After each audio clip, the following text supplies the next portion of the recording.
Hey Justin, here's the video talking about chord inversions. When you play a chord and the root note is in the bass, and I'm going to be talking about the bottom three strings. I'm going to start with an A major chord. So we have the A, the root, the C sharp, the third, and E, the fifth. When you play the notes in that arrangement, that's called root position. Notice I'm just hitting the bottom three strings. Then when you put the third on the bass, we'll move up to fifth position, and you play the third C sharp, the fifth E, and the root A, that's called first inversion. So root position, first inversion. These are A major triads. And then when you put the E, the fifth, the A, the root, and the C sharp, the third, in that order, that's called second inversion. So we'll be dealing with chords that are root position, first inversion, second inversion, and then on A you have the option of playing first inversion up here. So I'm going to take the bottom three strings and I'm going to run some major triads to these inversions, and you're going to see shapes repeat themselves, and a lot of these are on the previous YouTube clip that I sent you from the last lesson. So if we were to take a B major triad, and we have root 3, 5, that's root position, and then we move up here to seventh position, 7th fret, and go first inversion, that's 3, 5 root, and then if we move up here to the 12th, 11th, and 12th fret, which is second inversion, puts the fifth on the bass, with a D shape. So you have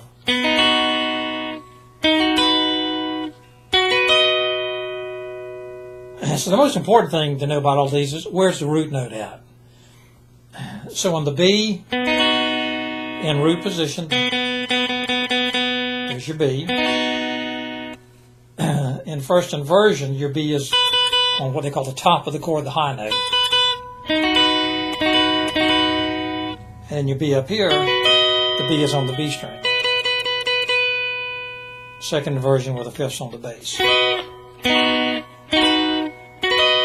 And if you wanted to, you could have an octave from where you started. Now since B and C are half steps, everything's just going to move up a half step.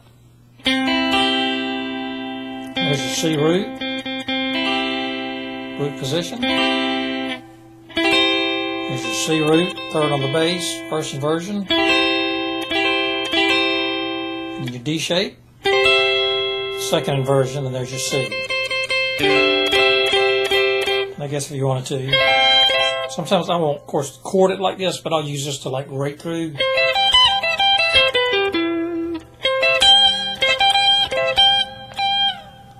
I'm just going to keep moving up the neck. I say up because the pitch is going up and the positions are going up. Root position D, here's your root. First inversion, third on the bass, there's your root. Second inversion, fifth on the bass, and here's your root.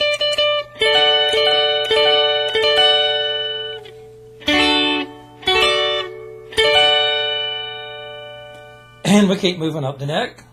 E, root position, first inversion, second inversion. So feel free to pause this and go back and catch these. I might do charts on these if I get time, but like I say, a lot of times the charts are very time consuming, and you say don't do them, you're not paying me for that. I don't really mind using them, and a lot of times I can reuse the charts for other students, so that's kind of not an issue, but it's just a matter of me having the time to do them. Okay, we're going to move E a half step to F. There's your root, F. There's first inversion, third on the bass, and there's your root. And in your D shape, where there's your, this could also be played down there. So if you wanted to go like F, and then bring it back down, F, and then F. Otherwise, you're going to run out of neck.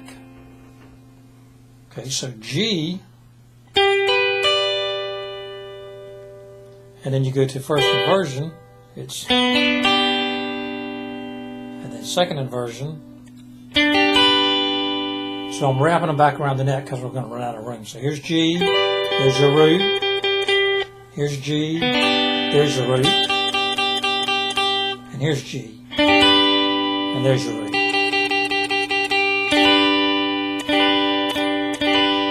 And then it brings us back around to A.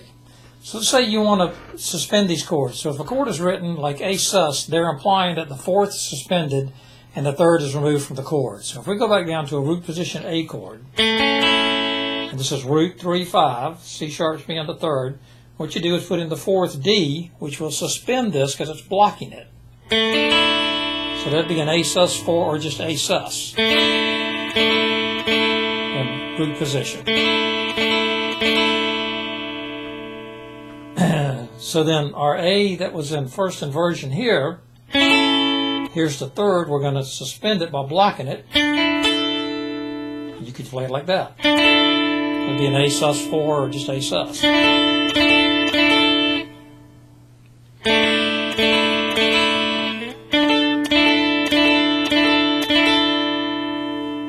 then we came to our A up here.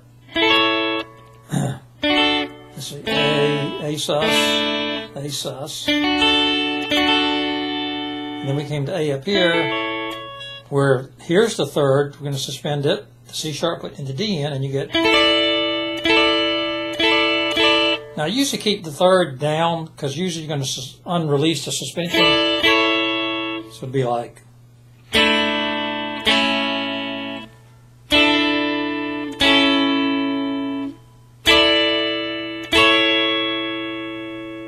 So those are all A sus4 or A sus chords released back to their normal triad. Now we're going to see those shapes just move down the neck. So here's a B. Now here's your third, so you're going to suspend it by just moving your pinky out. B suspended or B sus4. Remember, these are only triads on the bottom three strings. We had a B up here where the third was in the bass, so we're going to go a half step past it and suspend it.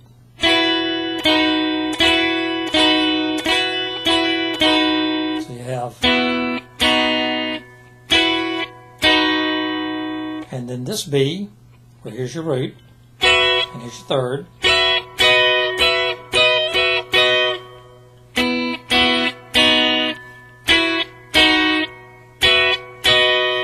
And this is going to repeat. I may not do them all because you'll get the idea. Here's C. Here's your third, suspended.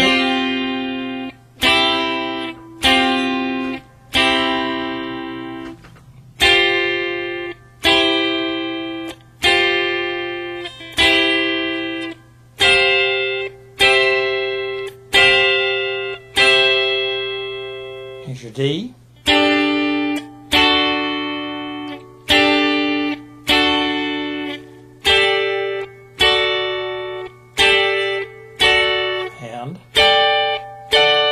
Which we can also move down here.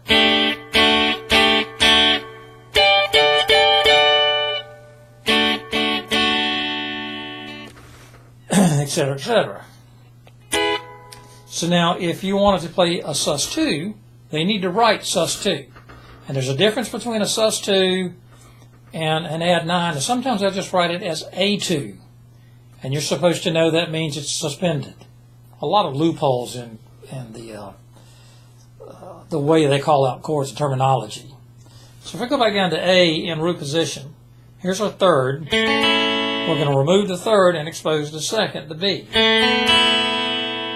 So that'd be an A2 or an A sus2. Third, taken out, and it drops back a step to the second. And then we had an A up here, well, here's the third, and it's got to drop back a step, so instead of this, you're going to have this. I'm sure that's a new chord shape, but you could bar it. So A sus2 or A2. Now, chords have a lot of different names depending on what the root is. Some people would call that, if E is the root, they'd call that an E sus4. Because you've got 5, root, 3, 4. So it all comes down to where's the root. So in this case, since we're saying that the A chord, which was here, 3, 5, root, we're going 2, 5, root. We call that an A2 or an A sus2. And then your A up here, which is 5, root, 3, this third has to go back a step. So there's an A2 or A sus2. So let's go back through those shapes. Here's an A, here's the sus2, or just a 2. Here's an A, here's the sus2, here's an A, here's the sus2. So before we go further, let's just put that A with the fourth and the second at it. So here's an A, here's the fourth, back to the triad, here's the second. And you hear that progression a lot. You hear it rise up, resolve down, back to the triad, then go lower. Da, da, da, da. Fourth, second. Fourth, second. Fourth, second. Fourth, second. So you can see you don't learn these overnight, because when you start sussing the fourth into 2, and you're just dealing with the triad on the bottom 3 strings, these are the shapes you get, which are a lot in Christian music and other types of music. So you come up here to an A and you suss the fourth, and you suss the second.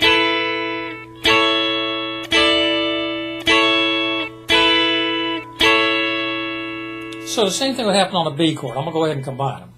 Here's the B, sus4, and here's the second. Watch the bar. Because that was my third, had to go back a step to the second, so my bar had to come up and catch it. And my first finger had to create a bar. B, sus4, B, sus2.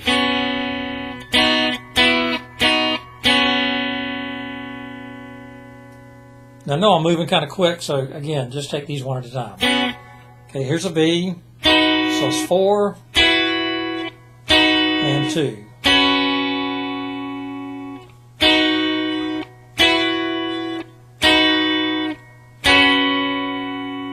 And up here's a B, 4, 2. Let me move the mic over here, get a little bit closer to my voice. Okay, here's the triad, 4, 2.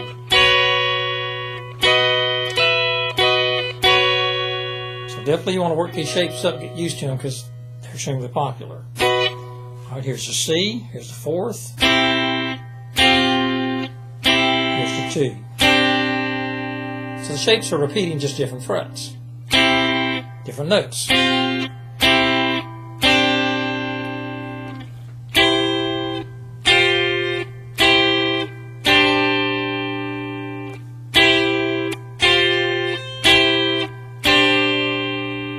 You know, people like the Edge use these a lot, where they have like the...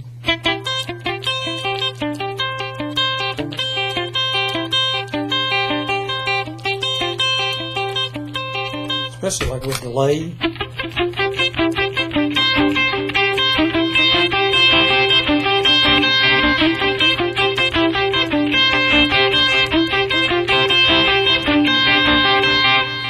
And I think we've already addressed that. You've run across that. All right, here's C, sus4, and the 2.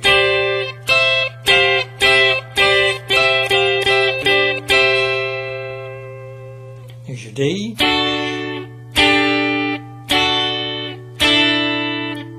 4, 2.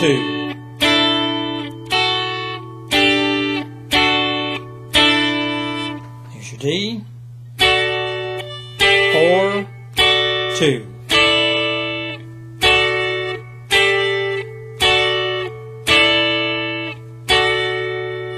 And up here, 4,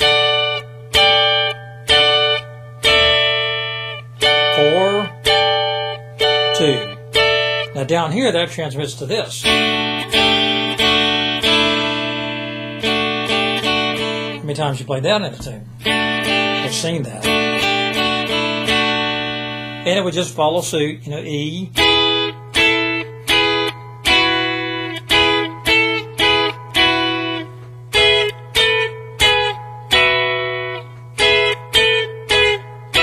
And the next one would be way up here, but let's drop it down to this. So you see all your D shapes go like this for the fourth and this for the second. All your what we call A shapes would do this.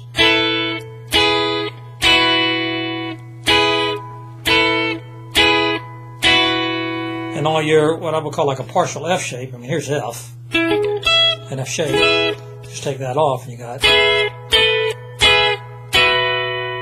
So once you master those shapes, just a matter of putting them in the different frets, and there you go. All right, I'm going to go to another clip, and I'm going to move up where that was the E, G, the bottom three, the E, B, and G string. I'm going to go up to the B, G, and D string and run through that same cycle of chords or triads.